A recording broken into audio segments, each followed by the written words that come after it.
Welcome to this week's Indie Artist Music Hustle with Blonde Intelligence. I'm your host, Miss Roni, where I always seek to give you exquisite cranial repertoire. This week I am going to talk about how conflicts can, show some underlying psychological issues with men who have very competitive streaks. And the reason why we're just going to jump right in it. The phenomenon of men targeting each other's significant others in conflict speak volumes about underlying psychological issues that resonate within competitive male dynamics. This behavior often stems from an intrinsic need for dominance and control, which are frequent themes in the realm of masculinity. When examining figures like Drake, it becomes evident that his choice to involve partners of rivals, such as Pusha T and Kendrick Lamar, signifies a tactical maneuver rather than a direct confrontation. Because, like Kendrick said, he said, if he catch flight, it's going to be direct. Drake's tendency to mention his opponent's partners, such as Pusha T's wife, suggests that he feels threatened and resorts to personal attacks to undermine his adversaries. This behavior may stem from a fear of inadequacy, where targeting loved ones serves to distract from his own vulnerabilities and shortcomings in the battle itself. This indirect approach can be seen as a strategy to undermine his opponents, not through lyrical prowess or skill, but by attacking their intimate relationships, which are often viewed as sacred. The implications of this tactic extends beyond mere rivalry. It showcases a profound lack of respect for personal boundaries. By engaging in such behaviors, Drake exemplifies a troubling aspect of toxic masculinity, where aggression is wielded as a shield to mass vulnerability.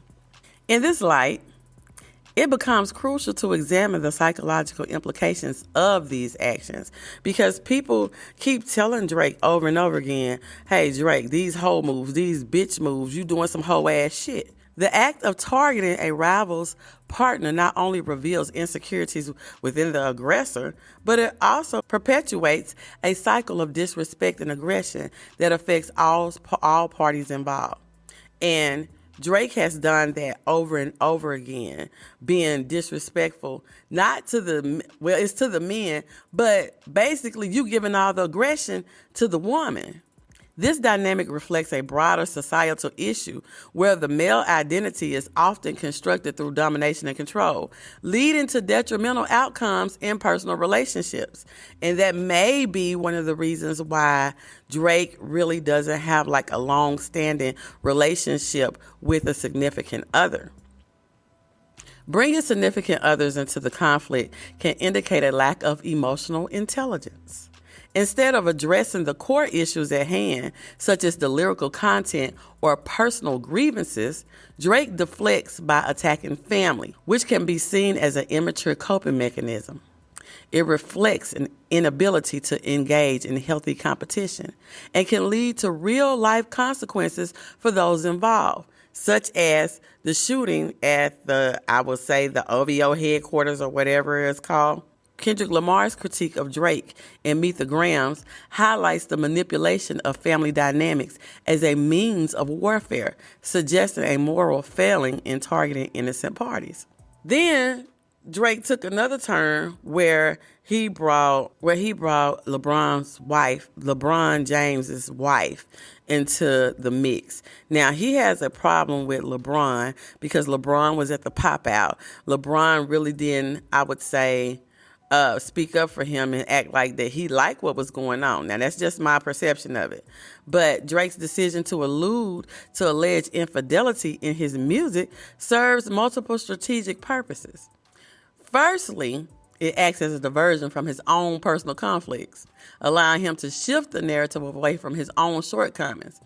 But such a strategy is not without its risk.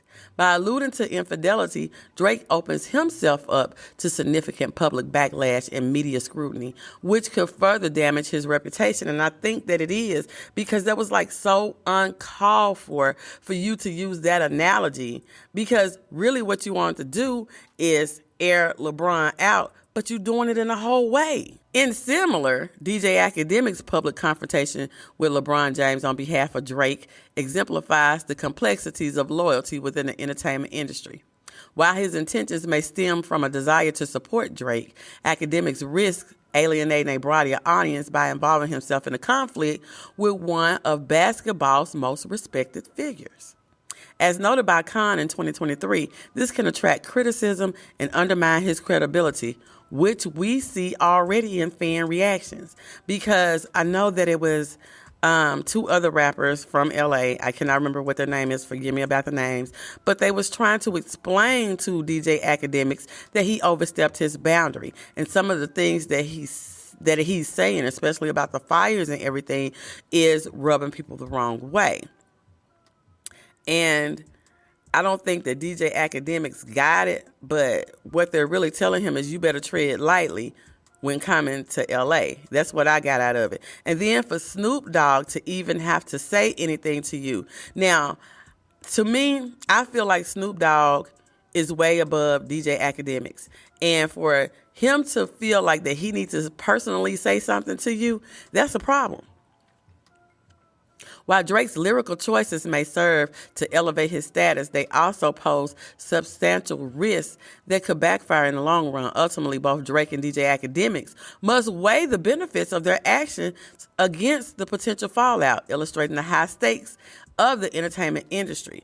And what I don't understand about it is DJ Akademik keep, as they call it, glazing for Drake, but Drake does not publicly acknowledge him, does not consider him a friend or anything like that. So I'm just wondering, what do Drake have on DJ Akademik? But we're going to follow this story a little bit closer to see if anything comes of it, because I think at this point in the game that DJ Akademik has really overstepped his boundaries, and it will probably be some type of consequence.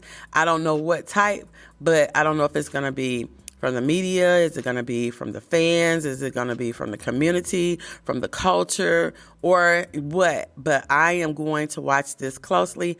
But that's all I have for this week. Remember, you can catch Indie Artist Music Hustle on all podcasting platforms. You can catch us on social media. And you can get your merch at www.blonde-intelligence.com. And I will see you next week. Bye. Hey, girl, let me tell you about this podcast. Girl, everybody has a podcast these days. But this one interviews new and interesting indie artists. It's called Indie Artist Music Hustle with Blonde Intelligence. Really? Where can I find it? It's on all podcasting platforms, streams live on social media, and on rpentradio.com. What'd you say it was called again? It's called Indie Artist Music Hustle with Blonde Intelligence. Girl, I'm gonna have to check her out. Give it a check, girl.